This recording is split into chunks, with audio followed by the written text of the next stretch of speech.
예! 수험생 여러분 반갑습니다. 한국사 능력 검정시험 중급 이번 시간은 10번째 시간이 되겠습니다. 지난 시간까지 우리는 삼국시대에 대해서 공부를 했고요. 이번 시간부터 드디어 남북국 통일신라와 발해를 공부해 보도록 하겠습니다. 우선 이번 강의는 통일신라의 정치가 되겠습니다. 여기에서도 반드시 적어도 한 문제는 꼭 나옵니다. 여러분 신경 써서 봐주세요. 자, 갑니다.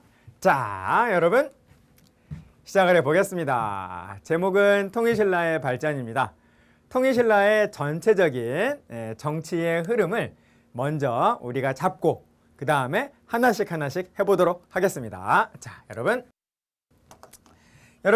신라의 삼국통일은 몇 세기에 됐죠? 다시 한번 7세기 그리고 7세기 후반이다 라고 하는 거 한 번만 더 강조를 드렸습니다. 자, 얼른 시간의 화살표를 한 요 정도 한번 우리 이렇게 쭉 한번 가볼까요?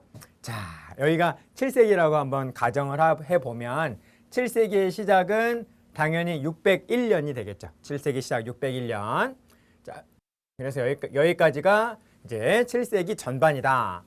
7세기 전반이다 라고 한번 해보겠습니다. 우리 이미 공부했지만요. 이 7세기 전반은 공부 내용이 뭐였죠?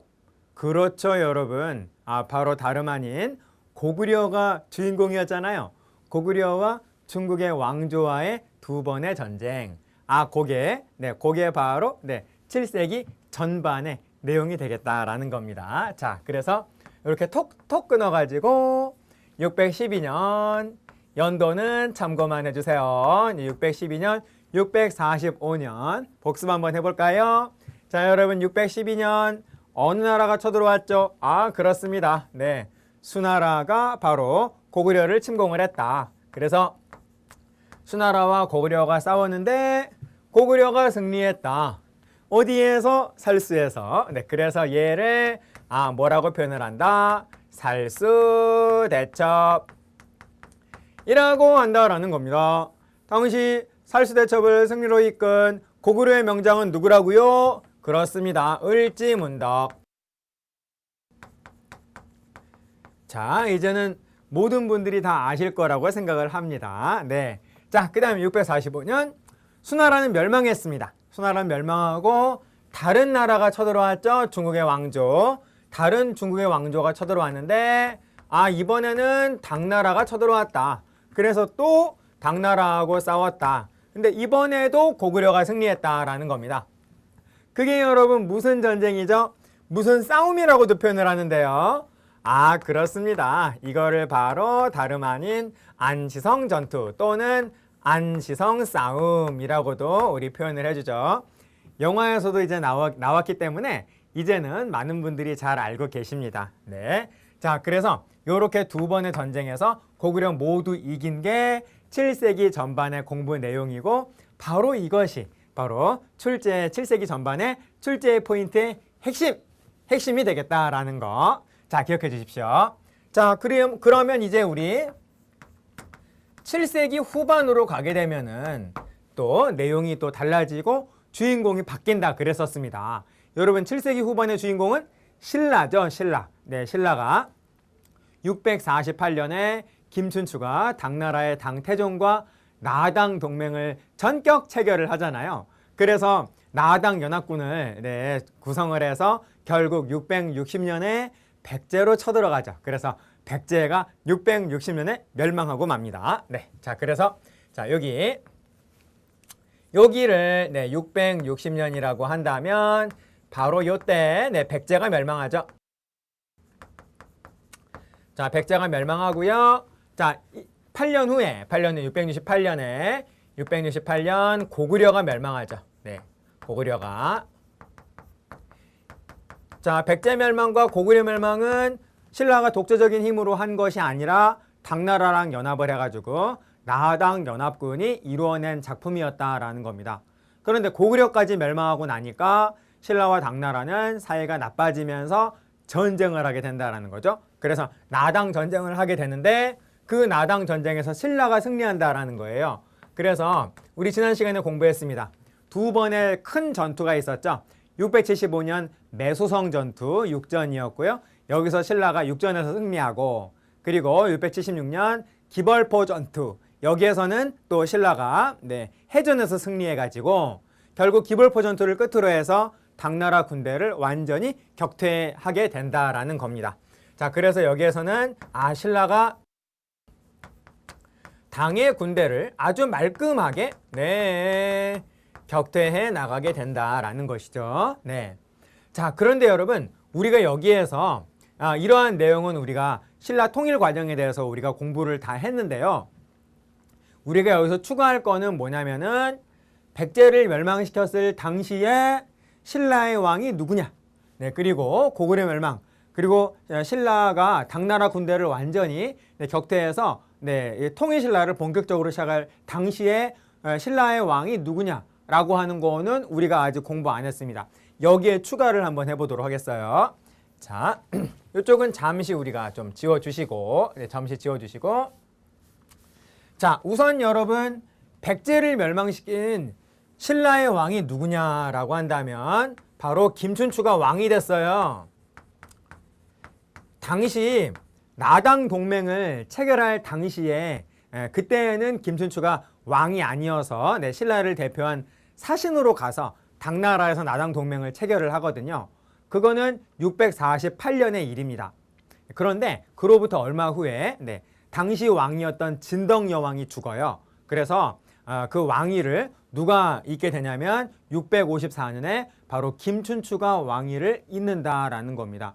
그런데 여러분, 이 무열왕, 그래서 이 무열왕이 바로 백제를 멸망시키게 되는데, 그런데 여러분, 무열왕 하면은 우리가 항상 제일 먼저 공부한 게 뭐냐면요, 이 무열왕은 최초의 진골 출신의 왕이다 라고 하는 말을 꼭 태종 무열왕 때는 제일 먼저 공부를 하거든요.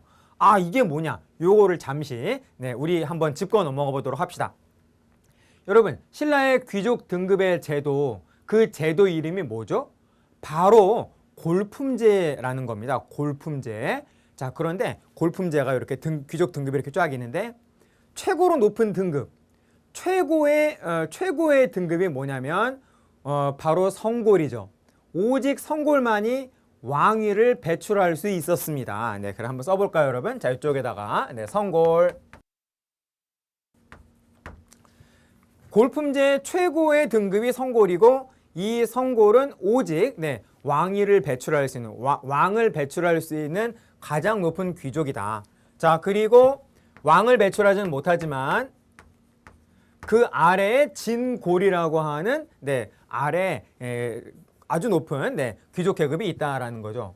그리고 바로 그 아래에 육두품이라고 하는 또 하나의 진골, 신라의 골품제가 이렇게 있습니다. 그래서 어떻게 되냐면 육두품 다음부터는 숫자가 줄어들죠. 6, 5, 4, 3, 2, 1두품으로 이렇게. 그래서 성골, 진골의 골과 그리고 6, 5, 4, 3, 2, 1의 품을 합쳐가지고 우리는 신라의 귀족 등급제를 골품제라고 표현을 해줍니다. 그래서 토탈 8개의 귀족 등급이 있는데, 이 중에서 3위 1두품은 통일 이후에는, 아직 통일이 된 건 아니지만은 통일 이후에는 거의 평민과 다를 바가 없어집니다. 그래서 이제는 3위 1두품은 평민화되어 가지고 이들은 이제 없어지고, 통일신라가 되면 없어지고 6, 5, 4두품만이 통일 이후에도 계속 귀족으로서 남게 되는데요. 아무튼 여러분, 지금 우리한테 중요한 거는 성골과 진골의 관계입니다. 방금 말씀드렸다시피 이 성골과 진골 가운데에서 유일하게 왕을 배출할 수 있는 귀족 등급이 뭐라고요? 바로 성골이라는 겁니다. 그래서 성골 출신의 왕이 이 6세기 말에서 7세기 초로 이어질 이 당시의 왕이 누구였냐면요, 진평왕이었어요.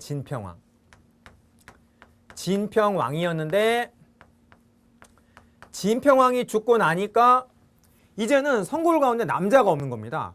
그래서 성골 가운데에서 여자 성골이 왕위를 이었다라는 거죠. 아, 그게 누구냐? 바로 신라 시대 최초의 여자 왕인 바로 선덕 여왕이 된다라는 거죠. 선덕 여왕. 선덕 여왕. 선덕 여왕이 또 죽었어요. 그래서 또 남자가 없으니까, 성골 가운데 남자가 없으니까 바로 또 여자가 왕위를 이었다라는 겁니다. 그 여자 왕이 누구냐? 바로 다름 아닌 진덕 여왕이라는 거예요. 진덕 여왕도 또 654년에 사망합니다. 아, 그러자 이제는 성골은 남자뿐만이 아니라 여자도 없어요. 성골이 없어요. 성골이 멸종되고 만다라는 겁니다. 성골이. 왕이 될 만한 사람이 아예 없어진다라는 거죠. 그래서 이제는 어쩔 수 없이 진골 가운데에서 바로 왕을 뽑게 되었다라는 겁니다. 그런데 성골은 없어졌지만은 진골은 그때 정말 많았다라는 거죠. 유능하고 야심만만한 진골 남자가 굉장히 많았는데 다 왕이 되려고 했겠죠. 그런 어떤 굉장히 치열한 경쟁에서 처음으로 그 치열한 경쟁을 뚫고 바로 왕이 된 인물이 바로 다름 아닌 무열왕이라는 겁니다. 김춘추라는 거죠. 네. 그 이유는 김춘추와 아주 강한 연대를 맺고 있었던 김유신 덕이라고 할 수 있습니다. 당시 신라의 군대를 장하고 있었던 김유신 때문에, 김유신 덕으로 바로 김춘추가 왕이 될 수 있었다라는 겁니다. 그런 어떤 과정을 통해서 김춘추가 왕이 되긴 했지만은 다른 진골 귀족들이 환영을 한 건 결코 아니겠죠. 김유신이 무서워서 가만히 있었지만은 나 또한 진골인데 왜 내가 저 진골을 왕으로 이렇게 모시면서 내가 저 아래가 되어야 하지? 라고 하는 그런 불만은 틀림없이 존재했을 겁니다. 그런데 무열왕이 왕일 때에는 그러한 다른 진골 귀족들의 불만이 바깥으로 잘 표현되지 않았다라는 거죠. 왜냐하면 너무나 큰 전쟁이 있었거든요. 네. 그래서 외부와의 싸움은 내부의 단결을 결속시키잖아요. 그래서 그러한 이유로 해서 이러한 큰 전쟁이 있는 동안에는 내부적인 진골 귀족들의 반발이 바깥으로 표면화되지는 않고 있었다라는 겁니다. 무열왕 다음 왕도 마찬가지예요. 무열왕은 백제를 멸망시켰다 그랬죠. 백제 멸망시키고 다음 해에 무열왕은 병으로 죽습니다. 그래서 그 뒤를 이은 사람이 바로 무열왕의 장자인 김범민이라는 거죠. 바로 문무왕이에요.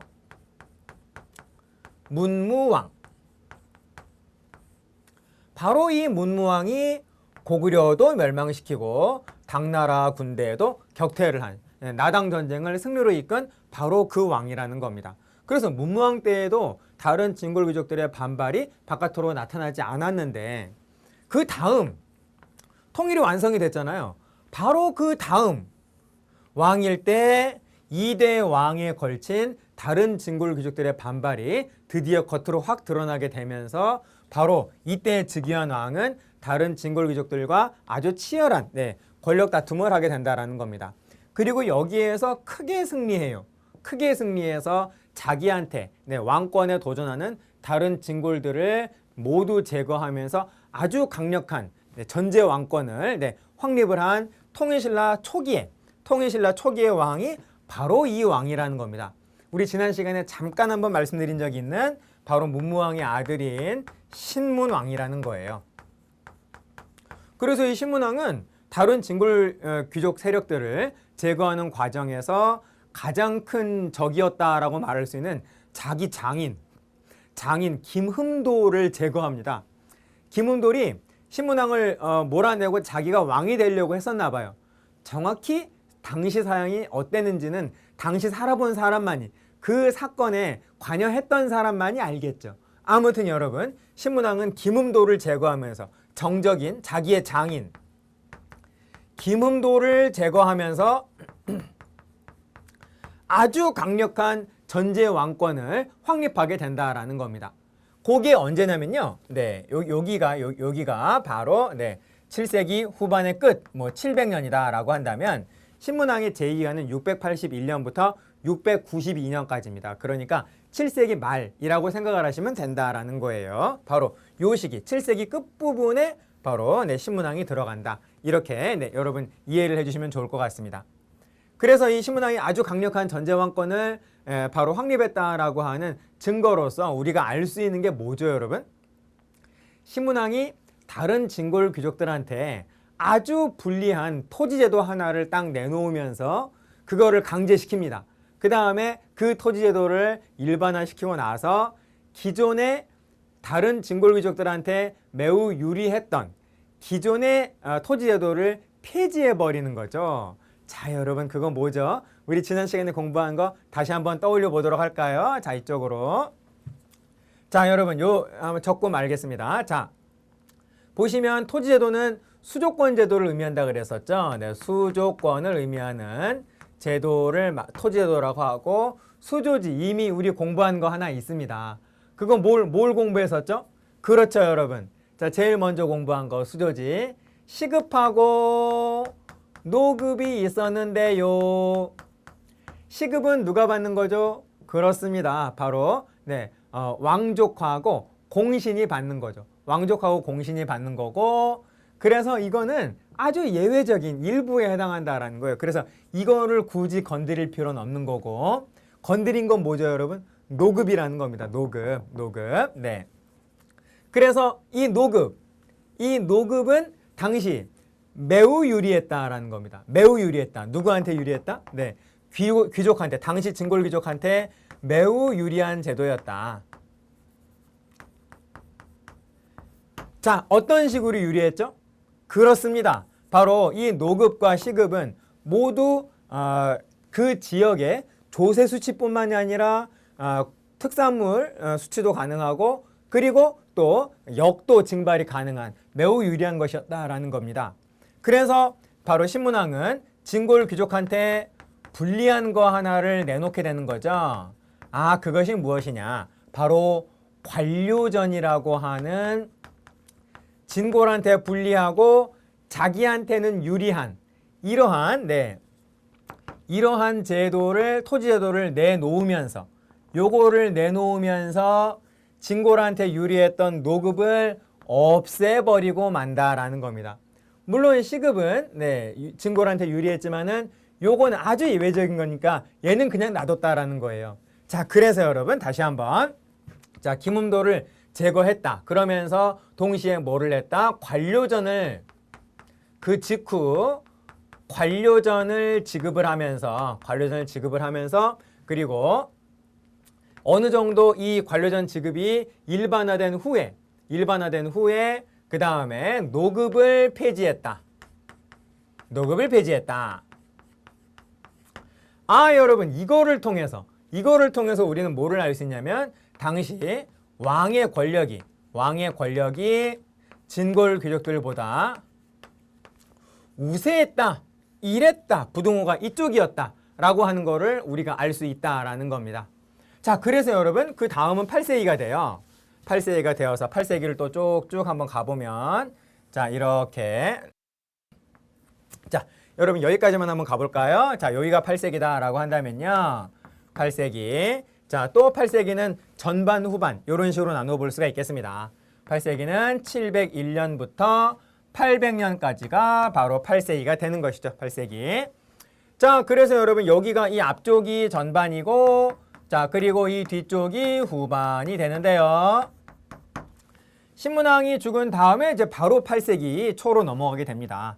그래서 바로 이렇게 강력한 전제 왕권을 확립한 다음에, 그 다음에 왕은 자기가 의도하는 대로 국가를 운영을 할 수가 있겠죠. 네, 그래서 8세기 전반이 바로 통일신라에서는 가장 최전성기, 가장 국력이 강한 전성기였다라고 말할 수 있다라는 겁니다. 통일신라의 전성기는 바로 8세기 전반이 되겠어요. 바로 그때 가장 대표적인 왕이 누구냐? 바로 성덕왕이라는 겁니다. 성덕왕. 물론 여러분, 이 신문왕과 성덕왕 사이에 효소왕이라고 하는 왕이 한 명 있는데, 일단 우리 중급에서는 신문왕과 성덕왕을 중심으로 해서 정리해 주시면 좋을 것 같습니다. 자, 그래서 성덕왕 때가 바로 8세기 전반에 통일신라의 최전성기였다. 이렇게 여러분 생각을 해주시면 좋을 것 같아요. 자, 그것을 알 수 있는 또 하나의 증거는 뭐냐? 바로 성덕왕이 백성에게 정전을 지급했다 라고 하는 표현이 나오거든요. 네, 그래서 정전이라고 하는 토지를 지급했다 라고 하는 사실을 통해서 당시 성덕왕 무렵이 통일신라는 매우 국력이 월등했던 그러한 시대였다라는 걸 알 수 있다라는 겁니다. 사실 여러분, 백성들한테요, 정전이라고 하는 그 땅을 그냥 선물로 준 건 아니고요. 모든 그 국가의 모든 농경지를 그 토지조사 사업을 한 겁니다.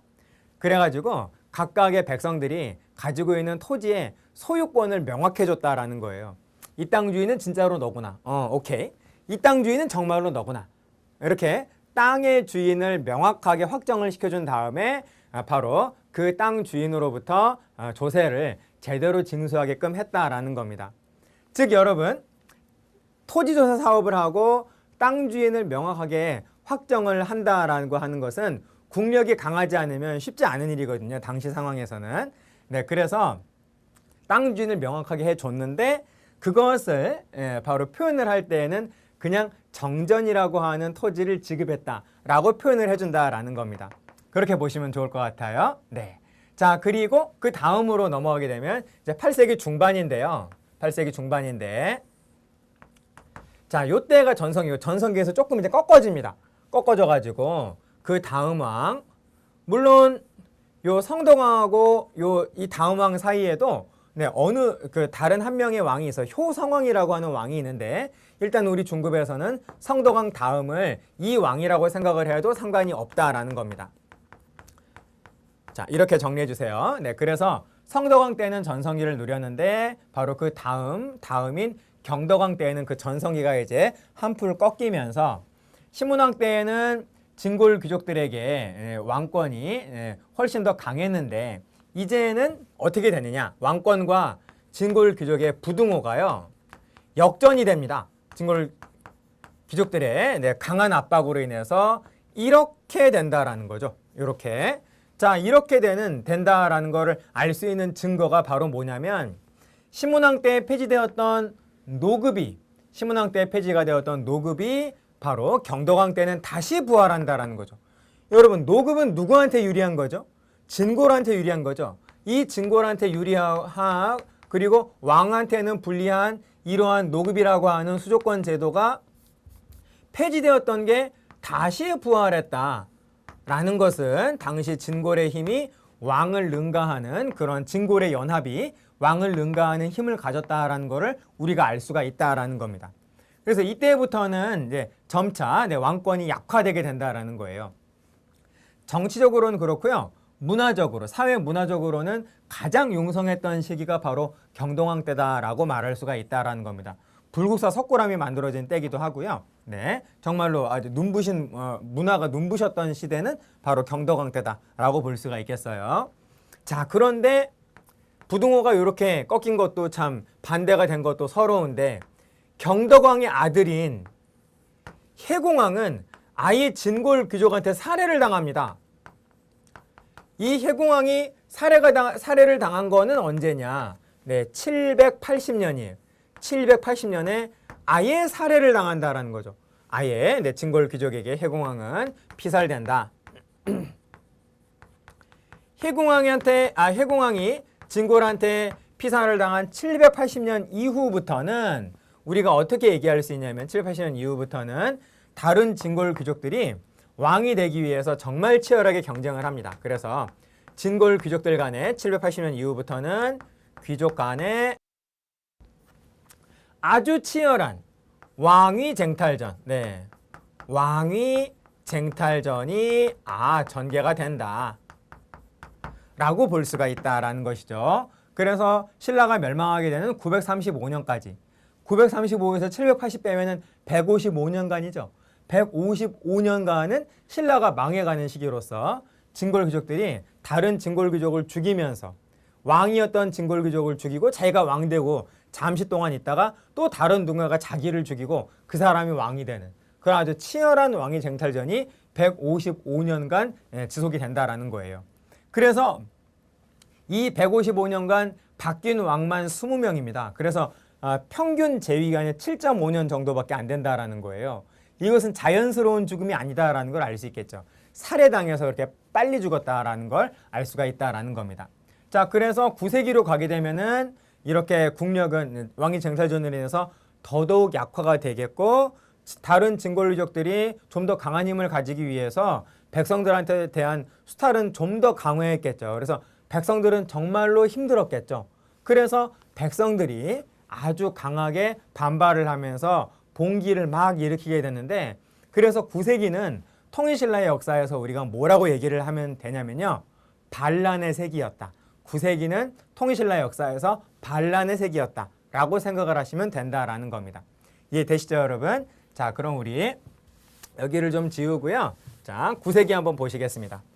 여러분은 계속 이어가서 하도록 하세요. 저는 공간의 제약상 다시 이 앞쪽으로 와서 여기서부터 다시 9세기를 그리도록 하겠습니다. 자, 그럼 여러분, 자, 여기를 보세요. 여러분은 8세기부터 다시 한번 이 선을 이으시면 좋을 것 같고, 자, 제가 지금 9세기를 여기다가 그렸습니다. 자, 9세기. 자, 9세기가 여기까지다라고 한다면요. 자, 9세기를 또 이렇게 반으로 나눠서 9세기는 801년부터 900년까지를 우리 9세기라고 하잖아요. 네. 그래서 이 9세기는 또 똑같이 전반, 9세기 전반, 자, 그리고 9세기 후반, 요런 식으로 이렇게 나누어 봤을 때, 자, 방금 전에 말씀드린, 자, 9세기는 통일신라의 역사에서 무엇의 세기다? 그렇습니다. 9세기는 반란의 세기였다. 반란의 세기였다. 이렇게 정리해 주세요. 그런데 모두 반란이 있었는데요. 이 반란 가운데에서 이 9세기 전반의 반란과 9세기 후반의 반란은 성격이 다릅니다. 어떻게 다르냐면요. 9세기 전반의 반란은요, 지배층의 반란이에요.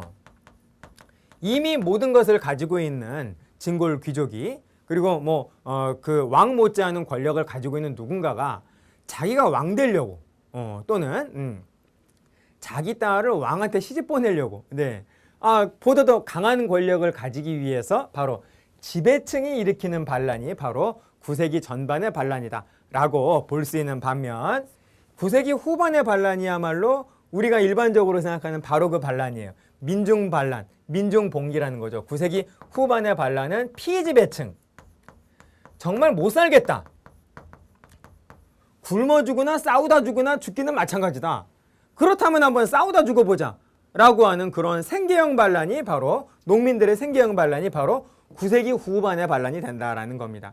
여러분 이해되시죠? 네. 가장 대표적인 거 2개만 한번 적어보도록 하겠습니다. 2개씩. 자, 9세기 전반의 지배층의 반란 822년, 그리고 연도는 그냥 참고만 해주세요. 846년에 이렇게 하나씩 있었는데요. 822년에 진골귀족이었던 김원창의 반란, 김원창의 난. 자, 그리고 846년에 청해진을 누가 만들었죠? 그래서 장보고, 장보고의 난, 장보고의 난. 네. 자, 이러한 김원창의 난과 장보고의 난은 지배층의 반란이 되겠고요. 자, 그 다음에 9세기 후반의 생계형 반란 2개만 또 이렇게 적어보면요. 889년에 농민 반란입니다. 원종과 애노의 난. 생계형 반란이죠. 원종과 애노의 난.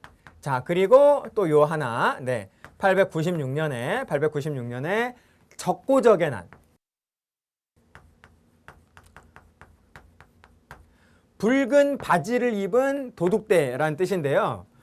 당시 여러분 신라의 그 경주 금성의 입장에서 봤을 때는 도둑대고요, 도적대고, 이거는 농민 반란입니다. 농민 반란. 그래서 자, 요러한 어떤 생계형 반란이 이어지는데, 또 하나 여러분, 원종과 애노의 난과 적고적의 난은 모두 진성여왕 때예요.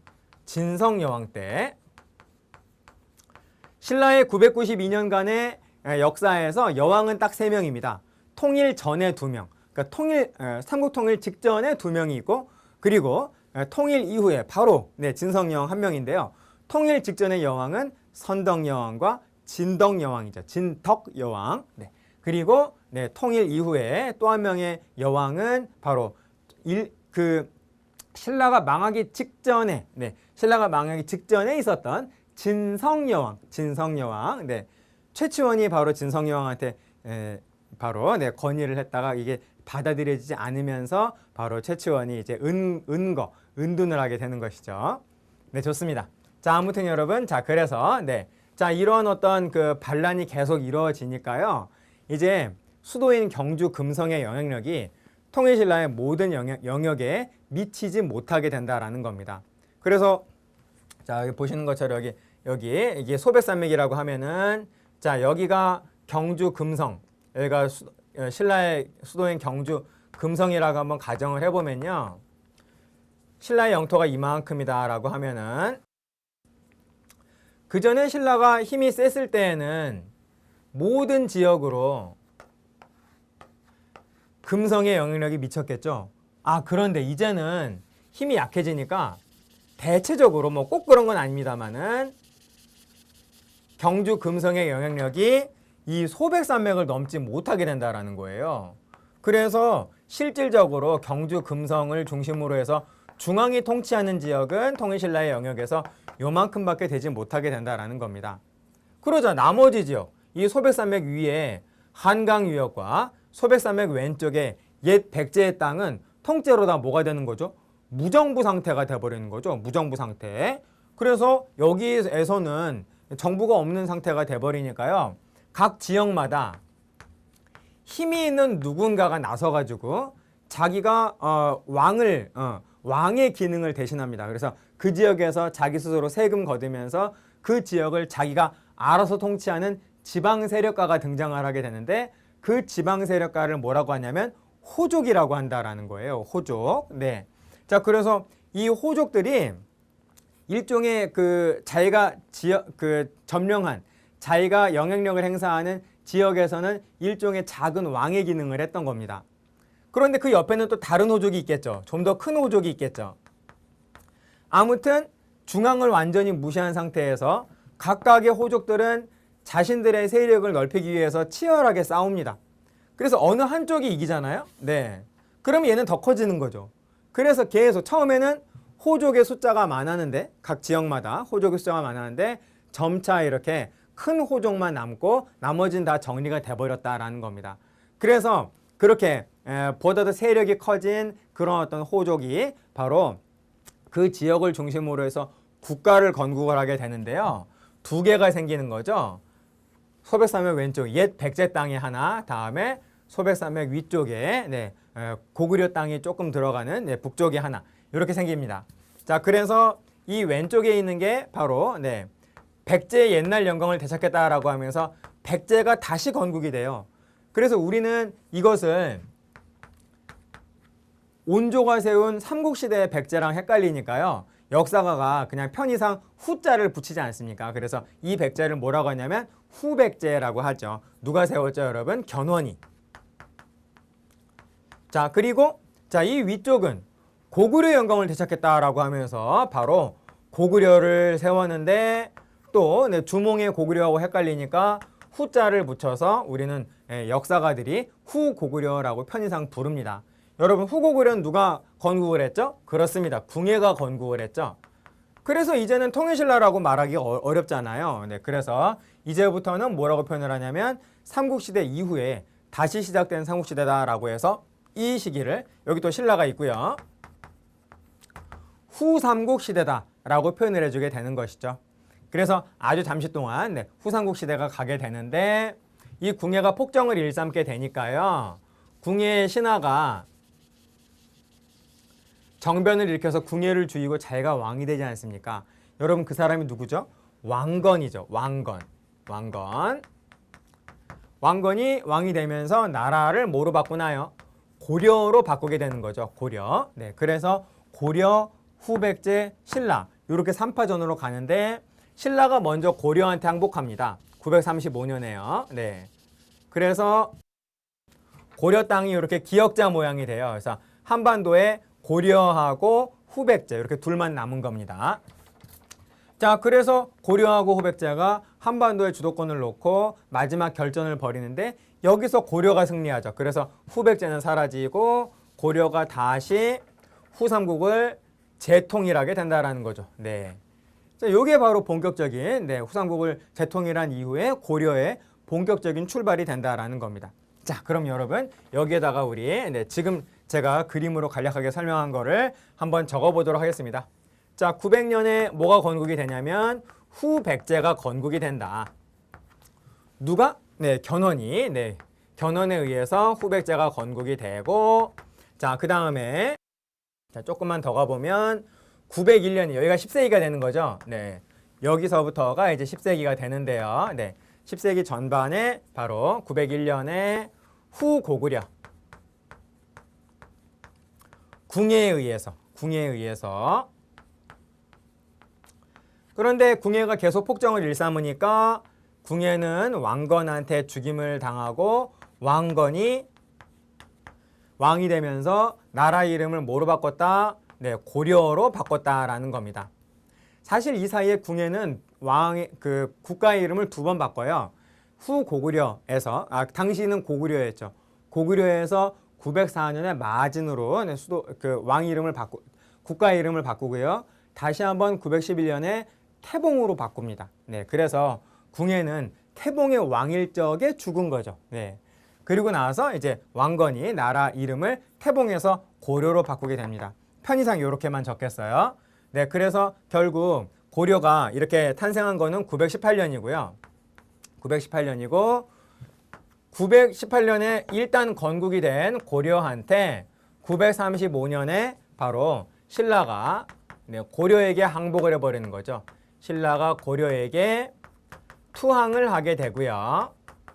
자, 그리고 1년 후 자, 요거는 좀 혼동이 되니까 지우겠습니다. 1년 후인 936년에 한반도의 주도권을 놓고 후백제하고 고려가 마지막 결전을 벌이는데 여기에서 후백제가 지죠. 고려가 승리함으로써 후백제가 멸망을 함으로써 바로 고려가 후삼국을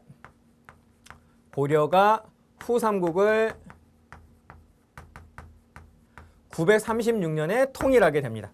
그래서 고려가 건국이 된 거는 918년이고요. 고려가 후삼국을 통일하게 되는 거는 936년이라는 것이죠. 자, 그래서 고려의 출발을 918년으로 보셔도 되겠고요. 그리고 실질적인 출발이 되는 936년을 고려의 실질적인 출발이라고 보셔도 상관이 없을 것 같습니다. 이렇게 해서 결국 통일신라는 끝이 나게 된다라는 거예요.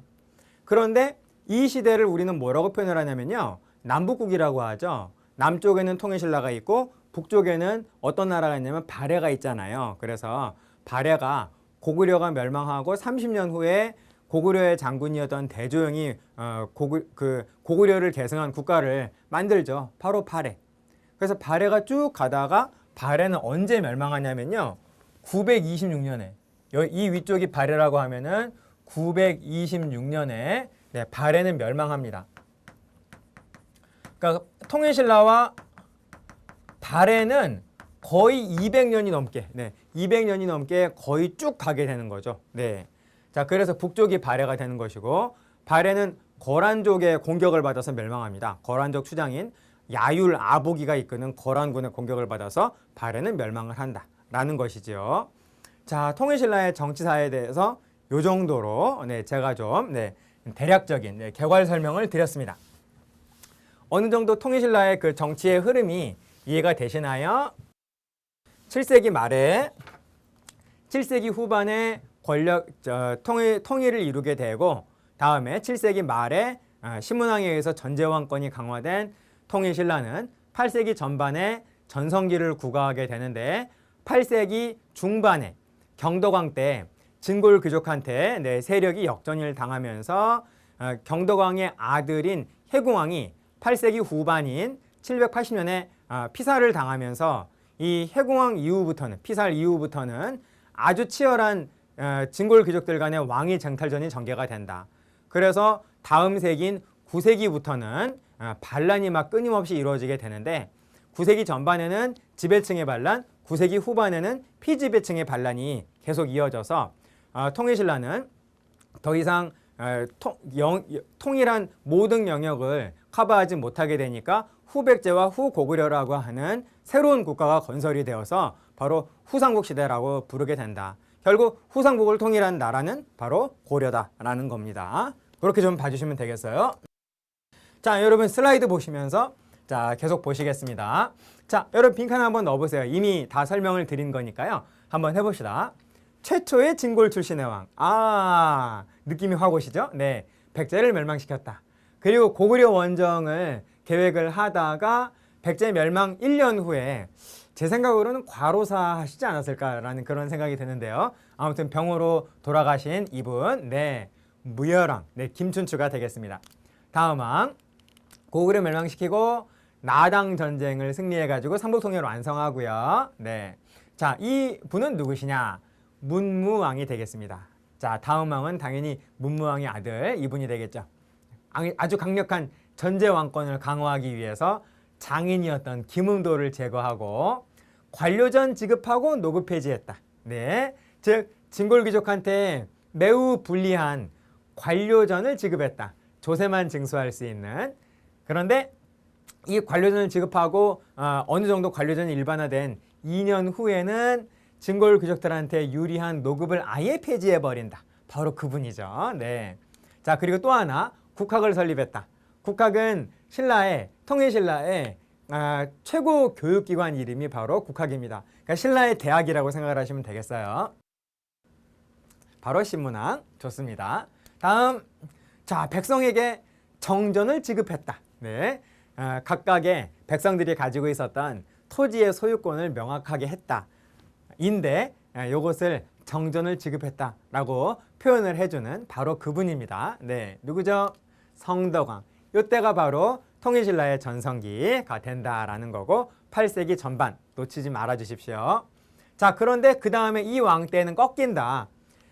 그 진골귀족들한테 역전이 되어가지고 다시 진골귀족들한테 유리한 노급이 부활되게 되는 바로 이 왕. 그렇습니다. 경덕왕. 경덕왕. 좋습니다. 자, 그러면 이번에는 우리 통일신라의 중앙정치에 대해서 간략하게 한번 보시겠습니다. 자, 중앙정치는 일단 국정을 총괄하는 집사부가 있고요. 집사부 아래에 13개의 부, 뭐 병부, 위화부, 조부, 창부 뭐 이런 어떤 각각의 기능을 갖는 13개의 기관이 있었습니다. 그래서 합치면은 집사부를 합치면은 14부가 되는 것이죠. 네. 자, 그래서 자, 이와 같은 구조였고 감찰기구는 이 13부 13개 부 가운데 사정부라고 하는 감찰기구가 있었어요. 네. 이 사정부가 바로 네, 감찰을 했다. 관리들이 비리를 저지르진 않는지, 뇌물을 받진 않는지, 열심히 일을 하는지 안 하는지 감시하는, 관리들을 감시하는 이 기구를 바로 사정부라고 하고요. 지방도 감찰이 필요하겠죠. 그래서 사정부의 관리들 가운데에서는 지방으로 출장을 나가는 사정부 관리가 있었습니다. 지방 출장 나가는, 지방에 파견되는 사정부 관리를 뭐라고 표현을 했냐면 외사정이라고 했다라는 거예요. 사정부는 기구의 이름이고요. 외사정은 관직 이름입니다. 관직 이름인데요. 사람의 관직 이름인데 이 외는 바깥 외자예요. 한자를 한번 써볼까요? 뭐 이렇게 어려운 한자 아니니까요. 이 바깥 외자는 우리 보통 외 그러면은 저기 우리나라 바깥, 외국을 요즘은 많이 의미하는데요. 옛날에는 이 시대만 하더라도 외국 나가는 게 그렇게 흔치 않았잖아요. 네, 그래서 이 바깥 외자는 외국이라고 하는 의미보다는 이 당시에는 수도 바깥, 즉 지방을 의미하는 단어였다라는 겁니다. 그래서 왜 수도 바깥인 네, 바깥으로 지방으로 나간 사정부 관리를 뭐라고 한다고요? 외사정. 이렇게 정리해 주세요. 좋습니다.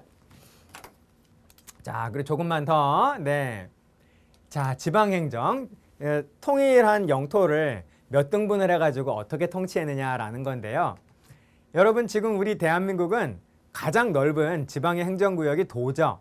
경기도, 강원도, 충청북도, 전라남도, 경상북도 뭐 이런 식으로 네, 도인데 당시 신라는 주였다라는 겁니다. 그래서 전국을 9등분을 한 다음에 각각의 네, 주의 이름을 붙였어요. 그래서 구주였다라는 거죠. 구주. 네. 자, 그래서 이 주는 가장 넓은 단위의 행정구역이 되는 것이고 구주가 되었다. 자, 그리고 요 소경은 무슨 뜻이냐면요. 광역시란 뜻입니다. 경은 서울 경자잖아요. 네, 그러니까 경주 금성을 말하는 것이고 이 서울 수도인 당시 수도인 경주 금성 빼고 소경 즉 네, 광역시가 당시 5개 있었어요. 네, 그래서 그 소경을 바로 우리는 오소경이라고 부른다라는 거죠. 그러므로 지방행정은 구주 오소경을 중심으로 네, 행정이 이루어졌다라는 것입니다. 자, 그 다음 특수행정구역이 있었는데요. 여러분 신라가 통일을 하는 과정에서요. 모든 지역이 다 똑같이 한꺼번에 다 항복을 한 건 아니겠죠. 같은 날에. 어떤 지역은 신라의 그 통일을 막으면서 네, 끝까지 저항하는 어떤 지역이 있었을 겁니다. 그러면 완전히 통일된 다음에 신라는 바로 그 지역, 끝까지 자기들한테 저항한 지역을 계속 네, 그 지역에 불이익을 계속 주었다라는 거예요. 그래서 그 지역 사람들한테는 통일이 된 이후에도 뭐 일반적인 지역보다 훨씬 더 과중한 세금을 매겼습니다. 세금을 좀 더 많이 걷게 했다라는 거예요. 네. 그리고 세금 내는 게 싫어서 무거운 세금이 싫어서 이사 가버리면 의미가 없잖아요. 그래서 이사도 못 가게 거기 계속 눌러 살게 하면서 거주 이전의 자유를 주지 않으면서 거기에서 계속 과중한 세금에 시달리게끔 만들었다라는 겁니다. 그런 그 차별을 받았던 특수행정구역을 뭐라고 하냐면 향 또는 부곡이라고 했다라는 겁니다. 그래서 향 부곡은 특수행정구역으로서 다른 일반 지역보다 더 많이 차별을 받았다라는 것이고요. 이 향부곡은 그래서 통일신라 시대에 이미 있었고 고려 시대가 되면서 향부곡 말고 하나가 더 추가가 됩니다. 그래서 소가 더 추가가 되는데 네, 소가 등장하는 거는 고려 시대고요. 통일신라 시대에는 네, 향하고 부곡 이렇게 두 개가 된다라는 거죠. 자, 그리고 지방 세력을 견제하기 위해서 또 하나의 제도를 두었는데요. 여러분 지방 세력이 어떤 사람이 그 지역이 또 반란을 일으킬 수도 있으니까요. 그 지역에 가장 중요한 사람을 바로 수도인 경주 금성에 머물러 살게끔 강제를 하는 겁니다.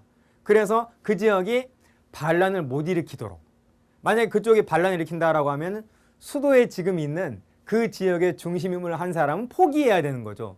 그래서 그 수도에 강제로 머물러 사는 사람은 그 지방의 반란을 방지하는 일종의 인질의 개념이 된다라는 거죠. 그래서 여러분 이러한 인질제도를 뭐라고 하느냐? 상수리 제도라고 한다라는 겁니다. 네. 여러분 상은 상경이라는 뜻이에요. 네. 서울 상경 이런 말 들어보셨죠? 서울로 상경한다. 당시 서울은 금성이니까요. 금성으로 지방에 있는 누군가가 금성으로 상경하는 거를 바로 상경이라고 하고 상경에서 수도를 지킬 숫자입니다. 수도를 수호하는 관리라고 하는 이름을 가지는 네, 관리인데 이름은 참 좋은데 사실은 그게 인질이라는 거죠. 상술이라는 이름으로 지방 세력의 중요한 누군가를 데리고 와가지고 바로 수도에 거주하게 하는 그러한 인질 제도를 바로 상수리 제도라고 한다라는 거 이렇게 정리합시다. 자, 군사조직.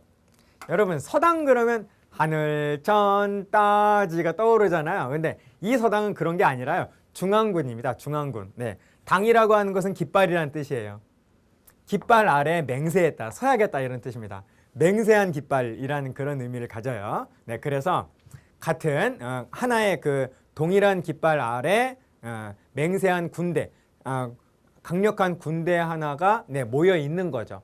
그러니까 이 서당 하나가 이제 강력한 중앙군이 된다라는 겁니다. 이러한 서당이 당시에 몇 개였느냐? 9개였다라는 거예요. 그래서 구서당이라고 한다라는 거죠. 그리고 정은 뭐를 말하냐면 군사기지를 말합니다. 군사기지. 여러분 아까 우리 통일신라는 전국을 몇 주로 나누었죠? 몇 주 오소경이죠? 9주 오소경이죠. 네, 그래서 각각의 주마다 아주 큰 군사기지 하나를 두어가지고 그 군사기지인 정을 중심으로 해서 그 주를 지켰는데요. 여러분 지도 보시면 책에 지도 있죠? 지도 보시면은 9주 가운데에서 제일 넓은 주 하나 있잖아요. 한강 유역에.